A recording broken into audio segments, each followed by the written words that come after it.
안녕하십니까. 우리 사랑하는 제 아들교회 성도님들, 한 주간도 주님의 사랑 안에서 평안하셨습니까? 날이 점점 따뜻해지고 있습니다. 특별히 5월은 가정의 달이자 독서의 계절입니다. 독서의 계절이란 것은 밖으로 나가서 가족들과 함께 성경 묵상하기 딱 좋은 날이다 라는 뜻입니다.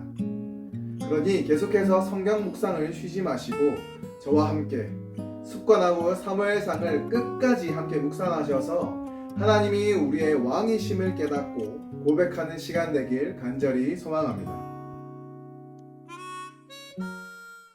이번 주 우리는 사무엘상 3장까지 묵상했습니다. 그 내용은 사무엘의 출생과 소명에 대한 부분이었습니다.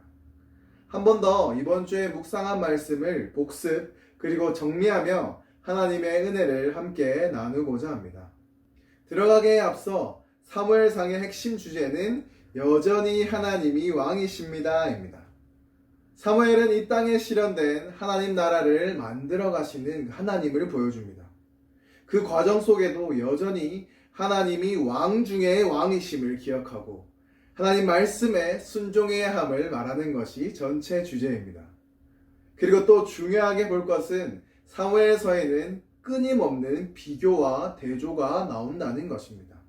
1장에서 8장이 사무엘이 중심이지만 사무엘을 엘리 제사장과 비교하며 나옵니다. 엘리는 이런 사람이었는데 사무엘은 이런 사람이었다며 비교하고 또 엘리의 아들이었던 홈니와 비느하스는 자라날 때 불량배로 자랐지만 사무엘은 하나님 앞에 섬기는 자로 자랐다. 또 불량자 아들들을 키워낸 아버지 엘리 제사장과 기도로 아이를 키워 바친 어머니 한나와 비교합니다.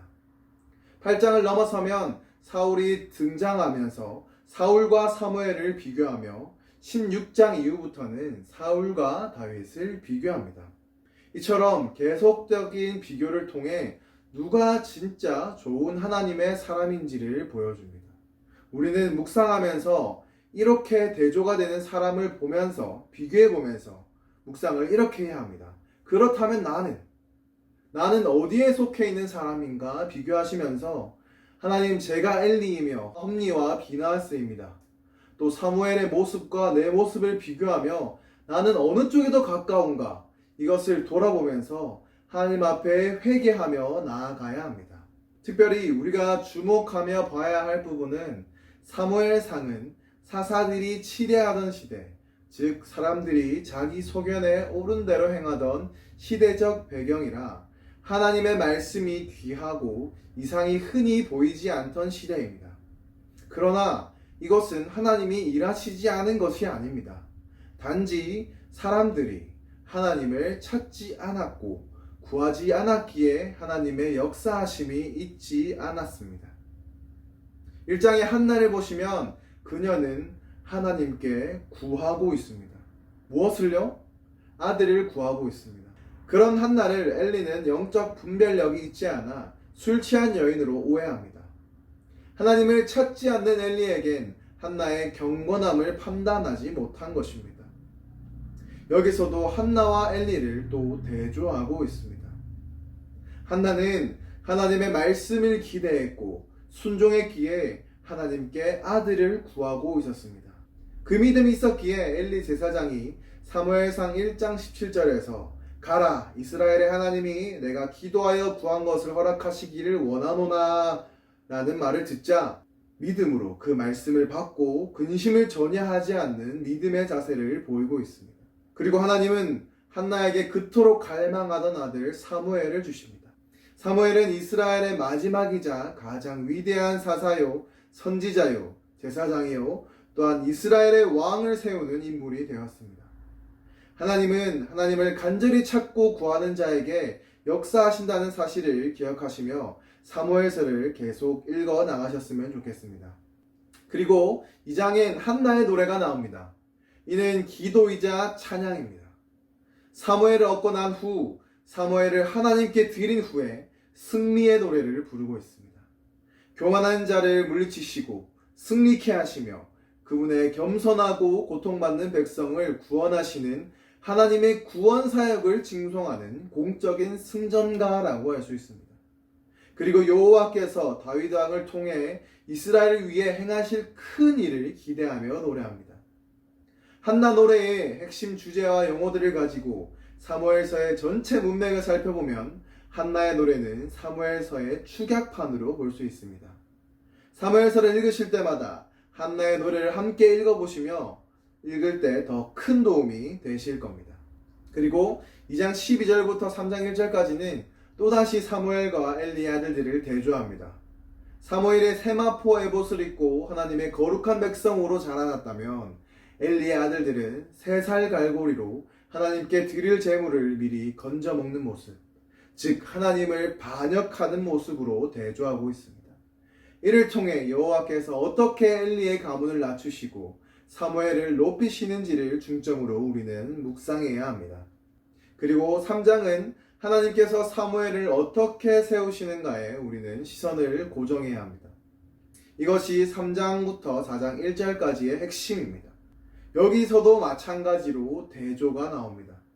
엘리와 사무엘을 대조하며 하나님의 음성을 기대하여 여호와의 궤가 있는 전안에 있는 사무엘과 영적인 눈이 어두워 자기 처소에 누워 하나님을 찾지 않는 엘리의 모습을 보여주고 있습니다. 이때 사무엘은 잊을 수 없는 큰 경험을 합니다. 그것은 바로 인격적으로 하나님을 만나는 경험입니다. 하나님은 하나님을 갈망하고 소망하는 자를 만나주시며 사랑하시며 사용하시는 분임을 기억하시면서 3장을 묵상하셨으면 좋겠습니다. 그리고 하나님이 그와 동행하실 때 어떤 일이 일어났는지도 함께 묵상하시면서 우리의 삶에도 하나님을 갈망하고 사모하는 마음이 있기를 간절히 소망합니다. 특별히 다음 주는 사무엘 9장 14절까지의 내용을 묵상하게 됩니다. 어떤 내용이 있는지 간단하게 알려드릴 테니 우리에게 주실 그 하나님의 말씀을 기대하셨으면 좋겠습니다. 크게 보면 4장과 6장은 블레셋과의 전쟁입니다. 4장은 언약궤를 수단과 방법으로 생각해 빼앗기는 장면이 나오며 그로 인해 하나님의 영광이 이스라엘을 떠나게 됩니다. 5장은 하나님의 언약궤의 이동, 즉 블레셋의 신과 우상을 치는 언약궤, 6장은 하나님의 언약궤가 이스라엘로 돌아오는 과정입니다. 그리고 7장은 사무엘과 이스라엘 백성의 미스바 대각성 집회의 내용이 나오며 8장은 다른 나라와 같이 왕을 요구하는 이스라엘의 모습과 9장 14절은 사울이 나타나게 됩니다. 이 사실을 잘 기억하시면서 새벽 기도와 매일 성경 묵상을 통해 하나님을 사모하시고 갈망하셔서 친밀한 하나님, 살아계신 하나님을 인격적으로 만나는 우리 모든 제자들 교회 성도님들이 다 되시길 주님의 이름으로 간절히 소망합니다. 함께 기도하시겠습니다. 사랑과 은혜가 많으신 아버지 하나님 감사합니다. 이번 주 말씀을 통해 하나님께서 어떤 사람을 사용하시는지에 대해 알려주심에 참 감사합니다. 하나님, 우리가 이제는 하나님만 갈망하게 하시고 하나님의 말씀만 소망하는 주의 종이 되게 하여 주시옵소서. 그리하여서 하나님을 인격적으로 만나게 하시고 우리를 사용하시는 하나님의 능력을 경험하는 우리 모두가 되게 하여 주시옵소서. 감사합니다. 사랑합니다. 이 모든 고백 살아계신 예수 그리스도의 이름으로 기도드립니다. 아멘.